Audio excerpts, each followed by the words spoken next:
Ассаламу алейкум, урматтуу кыргызстандыктар жана жердештер, достор, туугандар. Баарыңыздарга кайрылганымдын себеби ушул Кудай таалам берген боор оорусуна чалдыгып отурам. Ошонун тез аранын ичинде Индиядан операция кылдырыш керек экен. Ошол операцияга 45 миң, 50 миң доллар кетет экен.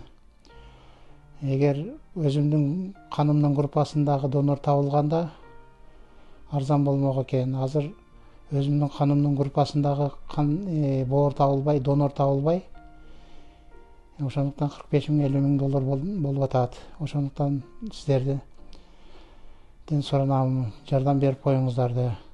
Колуңуздардан келишинче. Өзүм Казакстанда, Нур-Султан шаарында иштечүмүн. 1,5 жылдан бери азыр иштебей үйдө элемин. Ушул оору менен күрөш алып жүрөм. Сиздерге алдыңала рахматымды айтам.